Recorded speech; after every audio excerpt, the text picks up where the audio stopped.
ये खुदा की कसम याद रख, रज़्ज़ाक़ अल्लाह है, एक एक खाने को पैदा करने वाला खुदा है। कभी सोच अपने बारे में गौर कर, तू क्या था, तेरी औकात क्या थी? तू तो कुछ भी नहीं था, उसने एक कतरे से तुझे क्या से क्या बना दिया। खुदा की कसम कभी झांक के तो देख गिरेबान के अंदर, अपने मुजस्समे में गौर तो कर, उसने दिल बनाया कितनी महफूज जगह रखा है, आंख रखी के सेफ्टी के लिए कितने बेहतरीन वाइफर लगाए उसने। सोच सकते हो आप? खुदा की कसम खा के कहता हूँ, उसकी कारीगरी तो देखो, हाथ जहां से टूट जाए, बड़े से बड़ा डॉक्टर दोबारा वैसा नहीं जोड़ सकता जैसा मेरा खुदा बना सकता है।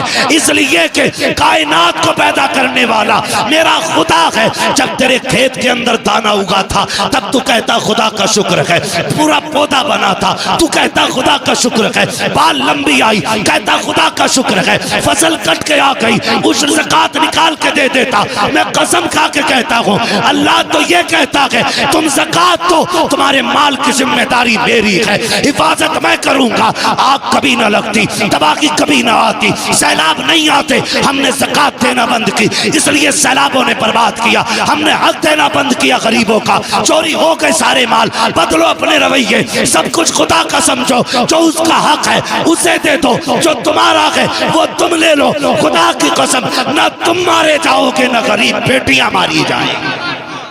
नारे तकबीर, नारे रिसालत, पैगाम हक, मसलके आला हजरत अल्लामा मुफ्ती हम्माद रजा साहब मुरादाबादी, आमदे सरकार सुहेले मिल्लत।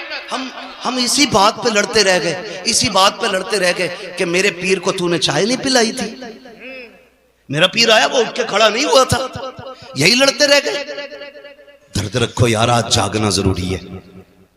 जागना, जागने का मतलब ये नहीं हम बम फेंकेंगे, हम हुजूर के मानने वाले लोग हैं, हम हुजूर से सीखेंगे। या रसूल अल्लाह, जब सितम हो तब क्या किया जाए? वो जिंदगी भी तो मेरे हुजूर की है, वो जिंदगी भी तो मेरे हुजूर की है। या मरना, हुजूर को क्या मुंह दिखाएंगे? या रसूल अल्लाह, बेटियां गुर्बत की वजह से बाप की दहलीज पे बैठी रही, बाल सफेद हो गए, अब्बा फांसी लगाना चाहता था, बेटी छोड़ के चली गई, मजहब ही बदल लिया। हुजूर पूछेंगे बता क्या रहा तेरी दौलत का? मेरी उम्मत की बेटियां मजहब बदलती रही और तू पैसे पे सांप बन के बैठा रहा। होगा कोई जवाब हमारे पास? होगा कोई जवाब? जिंदगी ऐसे नहीं कटती। खुदा की कसम, 12वीं का महीना है, 12वीं वाले ने आकर के बेटियों को एहतराम बख्शा, एहतराम बख्शा मेरे नबी ने। हमें क्या करना है? जानते हो क्या करना है? सहाबा फरमाते महफिल लगी है, हुजूर बैठे, तवज्जो भाई, हुजूर बैठे, मैं बताने लगा हूं। मेरी तकरीर तबे यार को बेचैन करती है, सबब क्या है वही कहता हूं जो दिल पर गुजरती है। मैं यहाँ किताब पढ़ने नहीं बैठा, बस दर्द दिल है जो आपके बीच रखने आया हूँ। यह अराकीन कमेटी की कोशिश और मेहनतें थी जो मैं और आपके सामने हूँ। और याद रखिएगा, मैं इश्क के सौदे लेके फिरता हूँ। अगर आप नहीं खरीदेंगे तो इश्क के खरीदार बहुत हैं, जहां चाहेंगे वहां इश्क की दुकान लगा लेंगे। अल्लाह का शुक्र है। बहुत गौर से मेरी बात सुनिएगा और आज के बाद बदलने की कोशिश कीजिए। खाली कमेंट में लिख के मुफ्ती सलमान जिंदाबाद, इश्क रसूल जिंदाबाद, ये काफी नहीं है। रवैये बदले, अपने तरीके। आज का दौर कैसा है? हम लड़ते रह गए अपने अपने लिए, अपने अपने लिए, और बेटियां दीन छोड़ गई। तकलीफ होती है, 10 लाख से ज्यादा बेटियां गैर मुस्लिम हो चुकी हैं। 10 लाख से ज्यादा गैर मुस्लिम हो गई बेटियां। कहिए की वजह जब इंटरव्यू वालों ने पूछी ना, तो कहिए की ये निकली कि कोई हमसे निकाह ही नहीं कर रहा था, इसलिए हमने मजहब बदल लिया।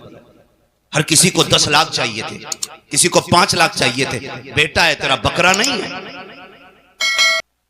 जो इसे तारीख पे बेचेगा। तू गैरत आनी चाहिए, आज लाजिम है। सहाबा फरमाते, महफिल लगी, हुजूर बैठे, कहते हमने कुछ नहीं सुना, अचानक नबी कहने लगे। आका फरमाते मैं हाजिर हूं। सुभान अल्लाह, सुभान अल्लाह। थोड़ी देर चुप हुए, फिर फरमाया हुजूर ने मैं हाजिर हूं।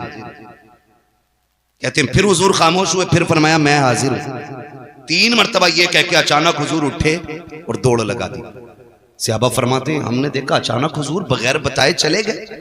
हमें चूंकि डर रहता था, मुस्तफा के दुश्मन बहुत है, लेकिन आशिक थे, कहने लगे हम पीछे पीछे दौड़े। हुजूर इतनी तेज गए कि हमारी नजरों से ओझल हो गए। कहते हैं सहाबा, लेकिन फिर भी जिधर जिधर से खुशबू आ रही थी हम उधर मुड़ते जा रहे थे।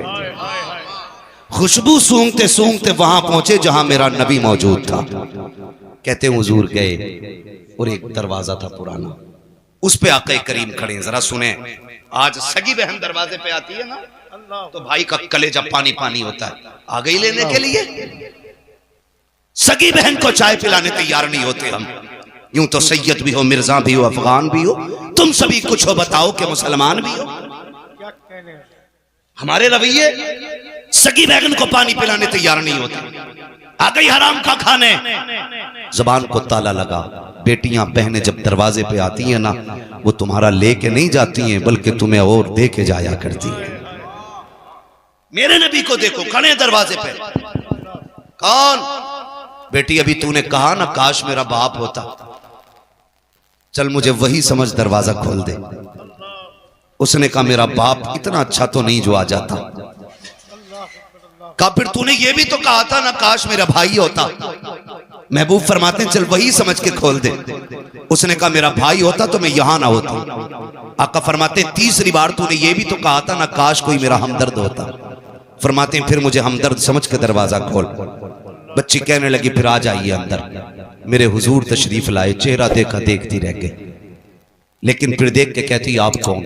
हुजूर फरमाते हैं ये न पूछ मैं कौन, ये बता बेटी तूने आवाज क्यों दी थी, रोई क्यों? बच्ची कहती है क्या बताऊं, 7 साल हो गए इस मकान के अंदर। मैं 8 साल की थी या 9 साल की थी, उस वक्त मेरा बाप मुझे बाजार में बेच के गया था और ये मुझे खरीद के लाया था। कहती है वो अच्छी आदत वाले आज तक मुझ पे सितम रहा है। मैं इतनी थक चुकी हूं कि अब मुझसे काम नहीं होता। ये देख मेरी उम्र 15-16 साल है, तुझे नहीं लगता मुझ पे बुढ़ापा आने वाला है? इतनी कमजोर हो गई हूं। महबूब फरमाते बेटी रोई क्यों? उसने कहा मोहतरम सुने तो सही बात, ये काम ज्यादा है, ताकत नहीं है, बीमार हूं, सर में दर्द है। आज जब मुझ पे सितम हुआ मुझे याद आया मेरा बाप 7 साल पहले बेच के गया था बाजार में। काश मेरे बाप ने मुझे बेचा ना होता, और अगर बेचा था तो आज देख लेता, मेरी हालत देखता तो यहाँ रहने न देता। जब उसने अपना हाल दिल बताया है, नबुव्वत वाली आंखों से आंसू बरसने लग जाते हैं। खुदा की कसम 2 मिनट अखबार पढ़ के हम थोड़ी देर टेंशन करके नजरअंदाज कर देते हैं। मेरे नबी का किरदार देखो, जब बच्ची ने रोना शुरू किया है, आका करीम सल्लल्लाहु तआला अलैहि वसल्लम फरमाते हैं बेटी मालिक कौन है? कहा एक यहूदी मेरा मालिक है। कहा कहाँ रहता है? कहा आप क्या करोगे पूछ के? मेरे नबी फरमाते हैं बेटी मैं तुझे आजाद कराने आया हूँ। इतना सुना बच्ची कहती है यहाँ कौन किसके दर्द बांटता है, कौन किसके दुख बांटा करता है? मेरे नबी ने कहा था बेटी मैं आया हूँ। सहाबा से कहते हैं सामान इकट्ठा किया जाए। सारे सामान की गठरी बांधी गई। कान खोल के सुनना प्यारे, अंदाज़े बयां मेरा बहुत शौक लगी है, शायद के उतर जाए तेरे दिल में मेरी बात। जब सारी गठरी बांधी गई, आका करीम ने बेटी का हाथ पकड़ा गए, लेकर के चले गए। साहबी गठरी लेके जा रखे हैं। आका कहते हैं ये गठरी किसकी है? आका इस बच्ची का सामान है। मेरे नबी कहते हैं लाओ ये सामान हमें दे दो। क्या करोगे? आका कहते मैं अपने हाथ में लेके चलूंगा, सरकार गुलाम हाजिर है, हम लेके चलेंगे। तब मेरे नबी ने कहा था ये मेरी बेटी का बोझ है, मुझे उठाने दो, ताकि कयामत तक कल किसी बाप को अगर बेटी का बोझ उठाना पड़े उसे गैरत नहीं आनी चाहिए, नबी की सुन्नत समझ के बेटी का बोझ उठाने लग जाए। ये मेरे नबी का किरदार रहा। आका करीम ने उस बच्ची की भाई यहाँ नहीं, मस्जिद में नहीं, बिस्तर पे लेट के फैसला करना तू कितना बड़ा आशिक है हुजूर का। बहुत अच्छे मुफ्ती साहब, ये तो तेरा बिस्तर बताएगा तूने कितनी गुलामी का हक अदा किया है। ज़बानें लंबी होती है, चौक में बैठ के पंच बन जाते। जी मेरे सामने कोई टिकता नहीं, औकात मेरे हुए नाम वर बेनिशां कैसे कैसे, जमीन खा गई आसमां कैसे कैसे। हैसियत क्या है, औकात क्या है हमारी? बड़े बड़े पहाड़ जमीन के अंदर चले गए, कोई नहीं बचा है और न बचने वाला है। ओ भाई जब इतनी बात मेरे नबी ने कही, सहाबा रोने लग गए। कहा लाओ ये गठरी मेरी बेटी की है, मैंने इसे बेटी कहा है, लाओ मुझे दो, ताकि कयामत तक कोई बाप बेटी का बोझ उठा के चले उसे गैरत नहीं लगनी चाहिए। वो फख्र से कहे बेटियों का बोझ उठाना ये गैरत की बात नहीं, मदीने वाले की सुन्नत का तरीका है। हुजूर ने गठरी लेके चले, बच्ची साथ जा रही। पहली बार किसी ने बेटी कह के आवाज दी थी। बच्ची गई, बस्ती से बाहर निकल गए। बस्ती के बाहर एक बड़ा मकान था। बच्ची ने कहा वो जो मकान है ना, वो मेरे मालिक का मकान है। तो जो है सारे लोगों की, वो मेरे मालिक का मकान है। बच्ची ने ये कहा और हुजूर ने देखा उधर बहुत दूर था। मेरे हुजूर की शान ये थी, अगर हजारों के मजमे में भी होते, किसी का चेहरा साफ नजर आए ना आए, मेरे हुजूर का चेहरा साफ नजर आया करता था। उसने देखा ये कौन है, ये चंद लोगों के बीच में कतई साफ चेहरा। वो नीचे उतर आया, दरवाजे पे दस्तक हुई। कौन? मेरे नबी ने फरमाया अना मुहम्मदुर रसूलुल्लाह। जैसी उसने कहा नहीं खोलना दरवाजा। क्यों?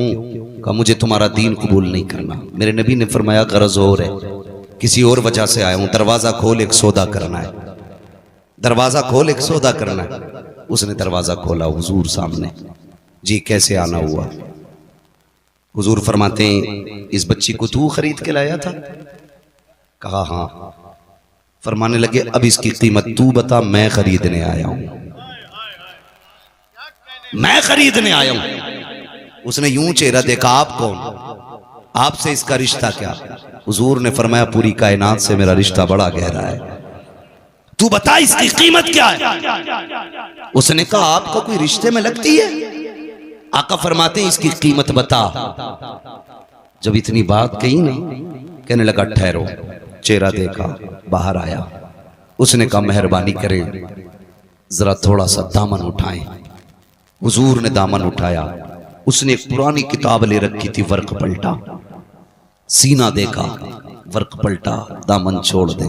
कहा जरा घूम जाइए। चारों तरफ से हुजूर को देखा, निशानियां मिलाई।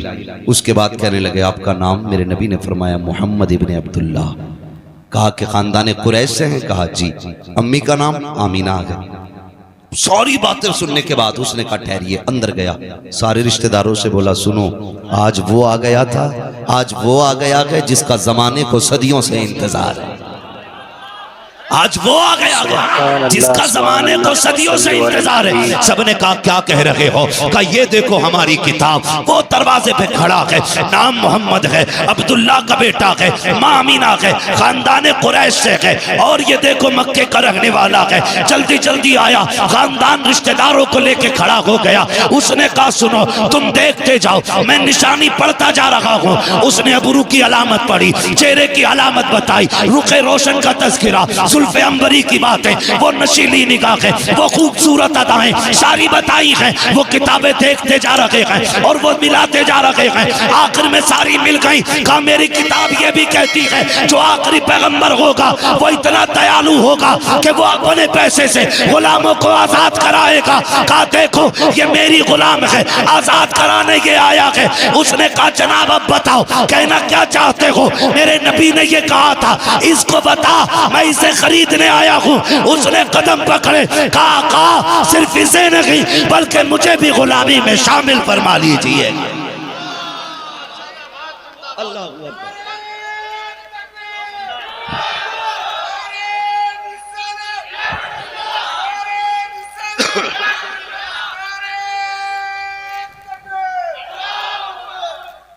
तवज्जो कीजिए। उसने कहा कि ऐसा कौन होगा जो गुलामों को आजाद करे। जब वो कलमा पढ़ के मुसलमान हुआ, रिश्तेदार कहने लगे रुक भाई, सारे मामले में बराबर थे तो यहां पीछे नहीं रहना है। अगर तूने हुजूर का दामन थामा है तो फिर हमें भी हुजूर का दामन थामना है, हमें भी हुजूर का दामन थामना। मैं आपसे सिर्फ इतना कहूं, बेटियों को बचाने का काम मेरे नबी ने किया। बोलो किया कि नहीं? जोर से बोलो।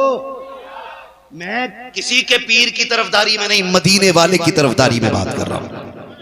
किसी को कड़वा लगे या मीठा लगे, मैं आईना हूं, दिखाऊंगा दाग चेहरे के, जिसे खराब लगे सामने से हट जाए।